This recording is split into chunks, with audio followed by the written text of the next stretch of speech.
Alright, today I've got an older style battery charger. It's a Schumacher.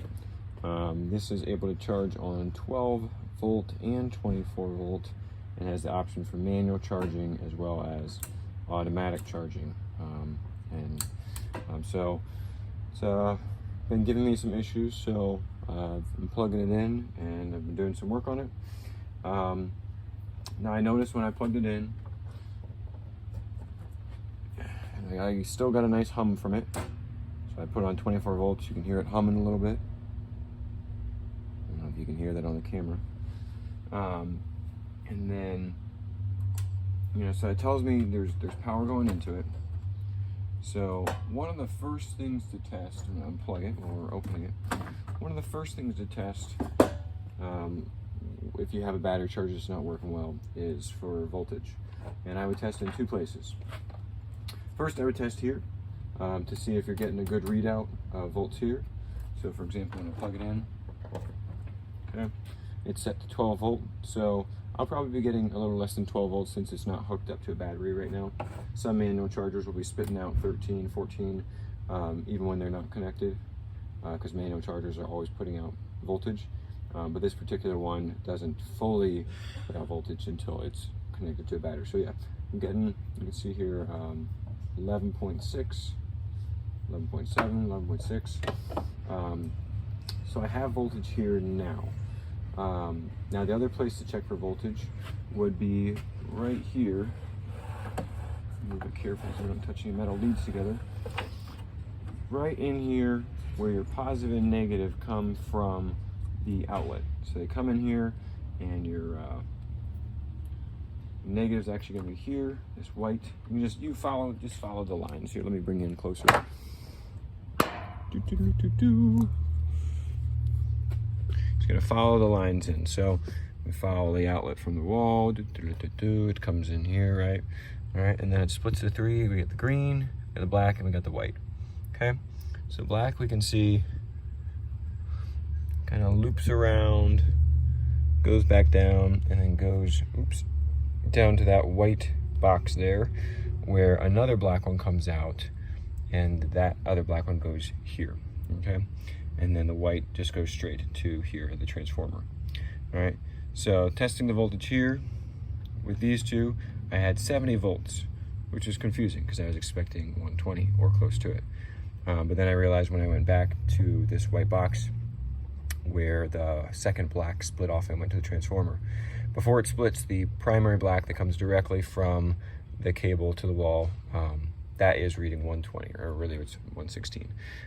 So I have proper voltage coming in, and right now I have proper voltage coming out. Okay, so that's where I'd start. If you can't solve your problem with those two checks right there, you're gonna have to get a little bit more engaged here.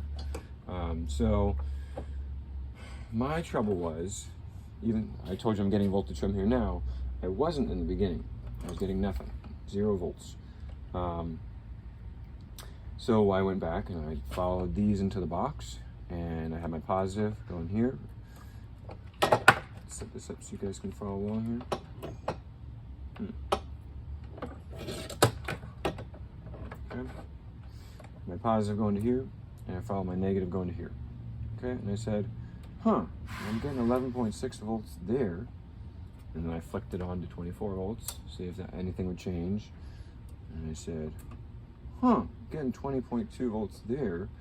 So I have power that's coursing all the way through the transformer, all the way through all the leads, and it is getting to these leads that are the final thing before they get to the clamps here. Okay, that's a direct, it's going to follow all the way to the clamps. So it didn't make sense that I'd have power there but no power out here unless there was a problem somewhere in between in the wiring. Now, oftentimes the problem is not that simple, but today the problem was that simple. So what I did was I unplugged these. Okay, I took my positive and I hooked it up to another battery. I have one of these sitting by. So I hooked up my positive to here to determine if the positive was good, and I took a different negative. I just took this old clunky thing and I put it on the negative terminal, and then I used my voltmeter to see if I had voltage from these two. And I did, which told me the positive wire was fine. Then I unclipped that and I made this act as my positive, and then I took my negative lead for here and I put it on here, and I took voltage from that, and I had nothing. And that told me that somewhere in my negative wire was a fault. So I began to inspect it, and I realized that it was kind of limp right here at the end. And what had happened was something had pinched it, or somebody had bent it too far, and it had just snapped off and severed right there. Okay? So I cut it, stripped the wire, put the wire back through, and I've soldered it on here, and now I'm getting great voltage.